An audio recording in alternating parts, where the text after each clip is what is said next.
السلام علیکم ګرانو دوستانو، هیله لرم چې جوړ روغ به یاست. نن د بیله خشونت د اولاد تربیه لسمه برخه ده او دا یې اخري برخه ده. تاسو به په دغه پلیلیست کې ډېرې ویډیوګانې لرئ چې تاسو یې د اولاد بیله خشونت د اولاد تربیه اړوند کولی سئ واورئ او زده کړه ځینې وکړئ. راځو بیله خشونت د اولاد تربیه لسمه برخه کې ما تاسو ته څه راوړي دي. اول مې تاسو ته دا راوړی دی چې اول ځان پسې جهان. تاسو به په تیاره کې پام کړئ. کله چې موږ تیارې ته خیږو زموږ سره ماشوم راسره یي، موږ ته په تیاره کې ویل کېږي وایي که چیرې اضطراري حالت پیښ سي او یا هم تیاره د سقوط سره مخ او یا هم کوم مشکل پیښ سي، تاسو کوشش وکړئ اول خپل ځان ته اکسیجن ورکړئ او بیا یې خپل کوچنیانو ته وتړئ. یعنې کله چې د اکسیجن اړوند یو څه موږ لرو، وایي کله چې د انسان مغز ته په کافي اندازه اکسیجن ورنسي نو بیا انسان د دې توانایي د لاسه ورکوي چې خپل ځان وپېژني، خپلوان وپېژني او حتی د دې سبب کېږي چې مکمل لیونتوب ته انسان لاړ سي. چې اکسیجن دومره مهم دی او کله چې په تیاره کې حادثه کېږي زموږ زړه غواړي چې اول خپل کوچني ته نجات ورکړو، لیکن صحیح لار دا ده چې موږ اول باید خپل ځان ته نجات ورکړو، بیا خپل کوچني ته د اکسیجن ډبه وصل کړو. نو ژوند او روابط او تربیه هم همدا رقم ده. که تاسو خپل ځان ښه تربیه کوئ، تاسو خپل د میړه سره یا خپل د میرمنې سره د مشترک ژوند ښه روابط ولرئ، ستاسو اولادونه په مرور د زمان سره ستاسو کړنې زده کوي.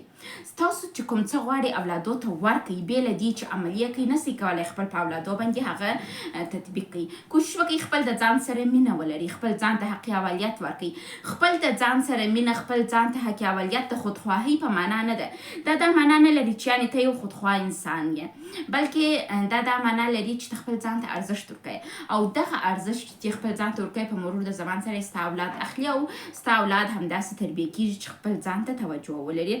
نو وایي همیشه په یاد ولرئ چې اول ځان پسې جهان. هر څه اول پر خپل ځان تطبیق کړئ، که هغه ادب دی، که تربیه ده، که ښه روابط دي. بیا اول چې مو ځان مکمل کړئ بیا تاسو کولی سئ نور انسانان وپېژنئ. دوهم راځو وایي انقلابي تربیه د اولادو وکړئ. ګورئ تاسو به انقلاب نوم ډېر اورېدلی وی، په فلانکي هېواد کې انقلاب وسو. هر انقلاب یعنې څه؟ یعنې تحول، یعنې د یو نوي څه شروع. لکه څه رقم چې 20 کلن جمهوریت د منځه ولاړی او امارت انقلاب وسو، امارت رالی، نوې شروع راله، د خلکو نوي هیلې ورسره تړلي دي. تاسو پوهېږئ وایي تاسو انقلابي روابط جوړ کړئ. وایي په آګاهۍ سره تصمیم ونیسئ، آګاه واوسېږئ چې خپل تصمیمونه نیسئ او وایي خپل د احساس چې دی دغه خپل احساس وروزئ چې تاسو څه رقم احساسات لرئ خپل د اولادو په مقابل کې. بل مهمه موضوع دا ده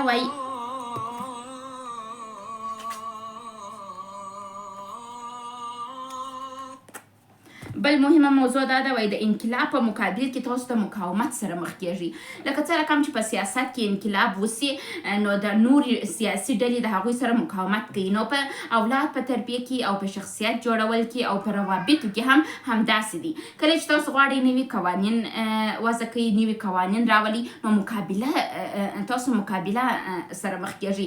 هم ستاسو خپل وجود د نوي قوانینو سره مقابله کوي او هم ستاسو اولادونه مقابله کوي. تاسو د دې لپاره چې دغه مقابله سره ښه مبارزه وکړئ، وایي تاسو باید دا رویې څخه کار واخلئ چې خپل ځان خونسرده وساتئ، آرام ځان وساتئ. کله چې په کورنۍ کې نوي قوانین وضع کوئ، کوشش وکړئ چې په پلي کولو کې په عملي کولو کې اول خپل پر ځان فشار راولئ او ویې کړئ. وایي موږ د اشنا سخت کارونه ډېر په اسانۍ سره کوو. هغه کارونه چې مسلسل یې کوو، د کوچنیوالي سره عادت سوي یو، غیر صحي کارونه چې ډېر ښه یې کوو. خو کله چې نوی قانون ایږدو، نوي څه موږ په زحمت سره قبلوو. نو د دې لپاره چې تاسو نوي څه قبول کړئ، کوشش وکړئ د ځان سره کار وکړئ. اول یې پر ځان عملي کړه، بیا یې پر اولادو عملي کړه. وایي تاسو فقط څه شی باید وکړئ چې نوي قوانین تاسو وکولی سئ په اسانۍ سره پلي کړئ. وایي پر ځان باندې تمرکز وکړئ. دوهم وایي ځان خونسرده وساتئ او دریم وایي خپل رشد ته ترقي ورکړئ. بل راځي وایي مهمه موضوع ده. و د انقلاب لپاره ستاسو خپل عکس العملونه، ستاسو احساسات او ستاسو پریکړې د دې سبب کیږي چې تاسو خپل نوی د روابطو انقلاب ته وفاداره پاتې سئ. کوشش وکړئ د اولاد په تربیه کې تاسو اول خپل ځان تربیه کوي، بیا اولاد تربیه کوي.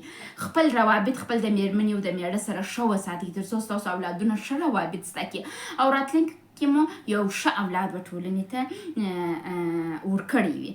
دا ویډیوګانې د بیله خشونت د اولاد تربیه تمامې شولې. نن یې لسمه برخه وه. تاسو به انشاءالله په راتلونکي کې به د ماشومانو اړوند نور پلی لیستونه او نور مطالب لرو. د نن د دا پلی لیست څخه زه خدای پامانېده کوم. په دا هیله یم چې ښه ویډیوګانې نورې هم تاسو ته راوړم. خدای پامان.